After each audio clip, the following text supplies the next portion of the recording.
let's talk about USA basketball.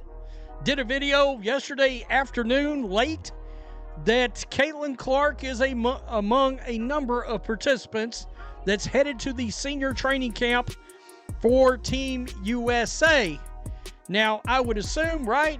Oh, they've learned all kinds of lessons after failing to put Caitlyn Clark on Team USA during the Olympics. Caitlyn Clark just dropped the ultimate mic drop on Team USA basketball, and the shockwaves are tearing through the entire organization. The biggest star in women's basketball has officially had enough of being treated like a second-class citizen, and her decision to walk away is sending panic through every corner of USA basketball headquarters. This is not some temper tantrum from a rookie who got her feelings hurt. This is a calculated business decision from the most marketable athlete in women's sports, and it should terrify everyone who cares about the future of the game. Clark built an empire around her name, brought millions of new fans to women's basketball, and single-handedly turned college games into must-watch television events. But here's where things get absolutely wild. Instead of rolling out the red carpet for their golden goose, USA basketball decided to play games with the one player who could guarantee them record-breaking viewership numbers. Now, I would assume, right?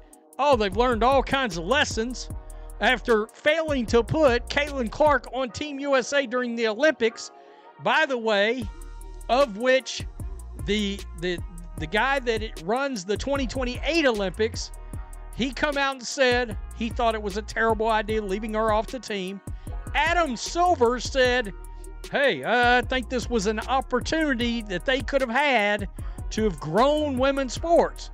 Something that I and many other Caitlyn Clark fans also said. Do you want to grow the sport? They invited her to training camp, which seemed really smart at first, but then pulled off one of the most tone-deaf marketing disasters in sports history. The writing was already on the wall after the Olympic fiasco earlier this year. When they left Clark off the Paris team, it was not just a roster decision, it was a declaration of war against the new generation of women's basketball fans. The backlash was swift, brutal, and financially devastating for everyone involved. Clark's popularity is not some flash in the pan phenomenon that the old guard can just wait out. She has fundamentally changed how people consume women's basketball content, turning casual viewers into die-hard fans and bringing fathers and daughters together around her incredible performances. To have grown women's sports, something that I and many other Caitlyn Clark fans also said. Do you want to grow the sport? Do you want to? Does I said NBC should have been furious that she was not on the Olympic team. They would have shattered, they might have shattered potentially basketball, actual Olympic basketball records, maybe outside of the old Dream Team kind of records, right? Back when television ratings in general were just higher because there was no streaming services, yada, yada, yada. But you get my point. It'd have been a huge rating. Her jersey sales, ticket prices, and television ratings prove that she is operating on a completely different level than anyone else in the sport. Now comes the plot twist that nobody saw coming. After months of speculation about whether USA basketball had learned their lesson from the Olympic disaster, they managed to mess things up even worse than before. The organization that claims to represent the best of American basketball just proved they would rather protect fragile egos than embrace generational talent. Clark's decision to quit is not just about her personal frustration with being disrespected. This is about sending a message to every young player watching from the sidelines. If the face of women's basketball cannot get basic respect from the people running the show, what hope do future stars have for fair treatment? It'd have been a huge rating. Instead, they continue to treat Caitlyn Clark like she's a leper. What are we doing? What are we doing? The WNBA, Team USA, I don't understand. And when I did my video last night, I had not seen this. Shit, I got up this morning and I've seen it now. And we'll get to the reaction. By the way, heads up, Christine Brennan's the one that really caught my eye on this. And, you know, just to put it out there, The financial implications of losing Clark are staggering for USA basketball. Sponsorship deals, television contracts, and merchandising opportunities are all built around having marquee names that casual fans actually recognize. Without Clark, they are back to playing for empty arenas and hoping die-hard basketball fans will carry the ratings. The promotional graphic that broke the camel's back was so insulting that even casual observers could not believe what they were seeing. USA Basketball put together their big announcement for the December training camp, featuring photos of select players who would be attending, and somehow managed to leave out the one face that everyone was actually looking for. They would have had added the photo of one other player to this graphic, but no. I'm going to keep it real. She's the only player I'd have put on that graphic. The only player. I mean, at some point, this women's basketball has got to quit worrying about hurting people's little feelings. Siri, do you want to grow or do you not want to grow? I mean, you put Kaylee Copper, okay, Kelsey Plum, and I'm guessing this is probably Chelsea Gray, right? Picture this absurdity. You have Kelsey Plum and Chelsea Gray smiling back at fans from the official graphic. Both solid players in their own right, but neither one capable of moving the needle when it comes to mainstream attention. Meanwhile, Caitlyn Clark, the player who brought March Madness to a complete standstill and turned Iowa basketball games into national events, was nowhere to be found. Let's pause and think about this strategy for a moment. USA Basketball claims they want to grow women's basketball and bring in new fans, but then they create marketing materials that completely ignore their biggest draw. It would be equivalent to the NFL promoting the Super Bowl without mentioning the quarterback everyone came to see. The graphic was not some innocent oversight by a junior marketing intern. And I paid attention then long enough to throw up in a bucket. I mean, this is nuts. USA women's basketball is back. 18 athletes will attend December 12th through the 14th, Durham, North Carolina.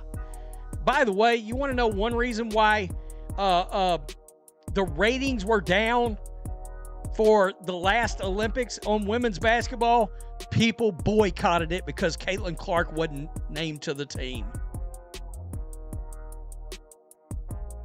I remember. This was a calculated decision by people who should know better, and it revealed everything wrong with how the basketball establishment views Clark's incredible rise to stardom. They see her popularity as a threat to their carefully constructed hierarchy instead of the golden opportunity it actually represents. Christine Brennan, one of the most respected voices in sports journalism, called out this ridiculous decision on social media with surgical precision. Her post pointing out the obvious absence went absolutely viral, racking up over 250,000 views and exposing USA Basketball to widespread mockery from fans who could not believe the incompetence. But wait, it gets even more embarrassing. After the post started gaining serious traction and the negative comments began piling up faster than snow in a blizzard, USA Basketball went into full damage control mode. They started quietly pulling down some of their social media posts, hoping people would forget about their massive public relations disaster. People boycotted it because Caitlyn Clark wasn't named to the team.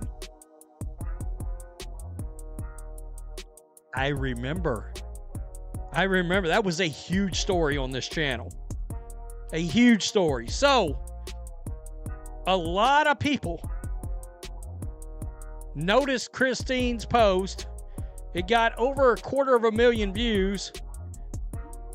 And it looks to me like that USA Basketball chose to leave the conversation. The optics could not have been worse. Here was an organization that had already burned bridges with Clark's fan base during the Olympic selection process, and they doubled down by making the same exact mistake again. They proved that months of criticism and plummeting viewership numbers had taught them absolutely nothing about basic marketing principles. Clark's absence from the graphic sent a crystal clear message to her millions of supporters. Despite being invited to the training camp, despite being the most recognizable name in women's basketball, despite single-handedly bringing unprecedented attention to the sport, she was still being treated as an afterthought by the people claiming to represent American basketball excellence. The backlash was immediate and absolutely brutal. Social media exploded with fans expressing their disgust at yet another obvious snub of the player who had done more for women's basketball in 2 years than most players accomplish in entire careers. The comments section turned into a battlefield between Clark supporters and USA Basketball defenders. The criticism of of USA Basketball's handling of Caitlyn Clark was not coming from random fans on Twitter. Some of the most powerful people in sports were publicly calling out the organization for their monumentally stupid decisions, and their words carried serious weight in the industry. The head of the 2028 Olympics, whose entire job revolves around creating global excitement and maximizing viewership, went on record saying that leaving Clark off the Olympic team was a terrible idea. This was not some casual comment made in passing. This was a direct criticism from someone who understands exactly how much money and attention Clark brings to any event she participates in. Adam Silver, the NBA commissioner who has transformed basketball into a global entertainment empire, echoed those same concerns about the missed opportunity when the person running the most successful basketball league in the world tells you that excluding your biggest star was a massive mistake. Maybe it is time to listen and adjust your strategy accordingly. Here's what makes this even more ridiculous. These were not basketball insiders trying to stir up controversy for clicks and engagement. These were business leaders whose success depends on making smart decisions about talent, marketing, and audience engagement. They saw the Clark situation from a purely financial perspective and recognized the incredible stupidity of the choice. The 2028 Olympics official was particularly blunt in his assessment because he knows firsthand how much star power matters when it comes to television ratings and international attention.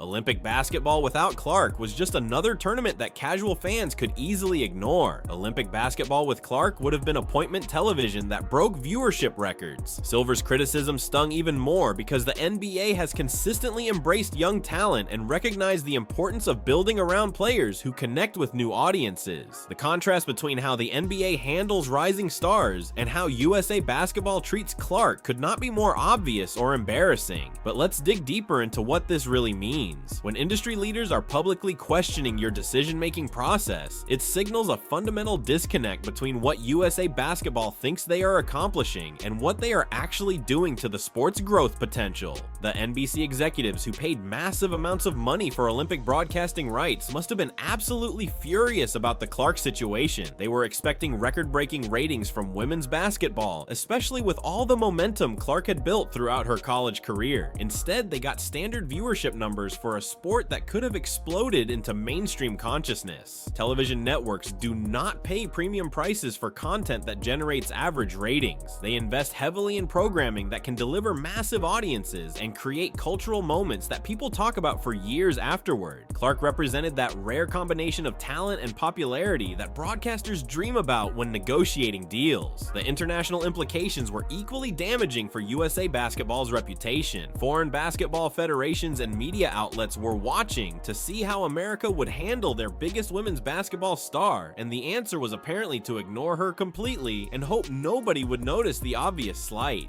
The fan boycotts that followed Clark's Olympic exclusion were not just empty threats posted on social media. These were real people with real purchasing power who decided to hit USA Basketball where it would hurt the most, and the financial consequences were absolutely devastating for everyone involved. Viewership numbers for Olympic women's basketball games dropped by more than 50% compared to previous tournaments, and this was not because people suddenly lost interest in the sport. Fans were sending a crystal clear message that they would not support an organization that deliberately ignored the player they came to see. Think about how insane this situation became. You had millions of new basketball fans who discovered the sport through Clark's incredible college performances, and instead of welcoming them with open arms, USA Basketball essentially told them their favorite player was not good enough for the team. The predictable result was that these fans took their attention and money elsewhere. The boycotts extended far beyond just skipping television broadcasts. Merchandise sales, ticket purchases, and social media engagement all took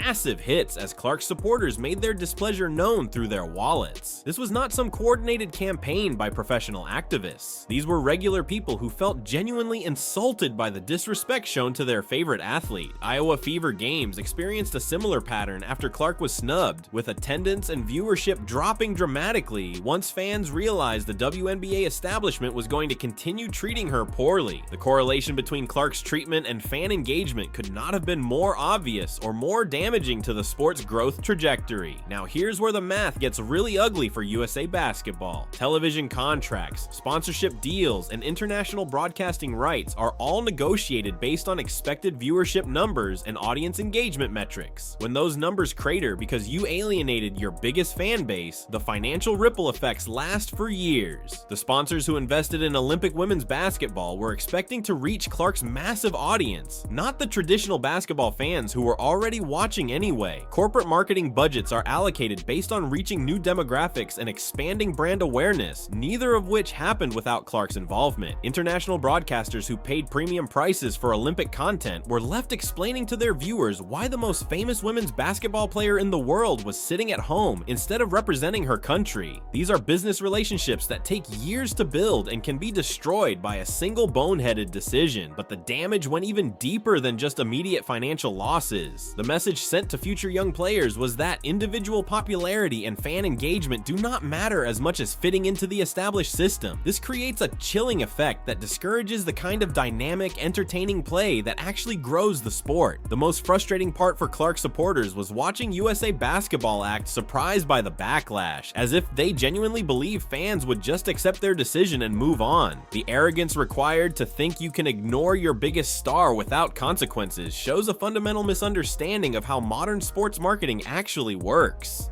USA Basketball's attempt at damage control after the promotional graphic disaster was almost more embarrassing than the original mistake. Instead of owning their obvious blunder and apologizing to fans, they tried to quietly sweep the controversy under the rug by removing social media posts and hoping everyone would just forget about their latest insult to Clark. The pattern of disrespect toward Clark has become so predictable that fans can practically set their watches by it. Every time there is an opportunity to showcase the biggest star in women's basketball, USA Basketball finds a way to mess things up and prioritize politics over common sense marketing decisions. Let's be brutally honest about what's happening here. The basketball establishment cannot stand that Clark's popularity exposes how boring and irrelevant their carefully chosen favorites have become to mainstream audiences. They would rather protect fragile egos and maintain their insider networks than embrace the generational talent that could transform the entire sport. The whispered criticisms about Clark not checking the right boxes have become louder and more obvious with each passing controversy. Whether these concerns are about race, playing style, or simply jealousy over her massive popularity, the perception of unfair treatment is doing serious damage to USA Basketball's credibility with fans. Diana Taurasi being selected for Olympic teams only to ride the bench is often cited as proof that USA Basketball prioritizes name recognition over actual performance and marketability. The organization seems more interested in rewarding past achievements than building toward future success, with players who actually move the needle. Here's what makes Clark's decision to quit so devastating. She is walking away at the peak of her popularity when her presence could have guaranteed record-breaking attention for USA Basketball's upcoming events. This is not some aging veteran looking for one last payday. This is a superstar in her prime choosing to protect her brand rather than deal with continued disrespect. The new coaching staff must be absolutely panicking about the financial implications of losing Clark before their first major tournament. Ticket sales, television contracts, and sponsorship deals were all built around the assumption that Clark would be available to generate massive audience interest and media coverage. Clark's departure creates a domino effect that will impact every aspect of USA Basketball's operations for years to come. Without their biggest draw, they will struggle to maintain the momentum that women's basketball has built over the past few seasons, and rebuilding that excitement will take years of smart decision making. But perhaps the most damaging aspect of this entire situation is how it exposes the fundamental disconnect between what USA Basketball claims to want and what they actually prioritize in their decision-making process. They talk about growing the sport while systematically alienating the player who has done more for women's basketball than anyone else in recent memory. The international embarrassment of having America's biggest basketball star quit the national team will resonate far beyond domestic audiences. Foreign media outlets are already questioning how USA Basketball could mismanage such an obvious talent, and these stories will follow the organization for years. If you're enjoying this breakdown of how USA Basketball managed to lose their biggest star through pure incompetence, smash that subscribe button to stay updated on all the latest drama in women's basketball.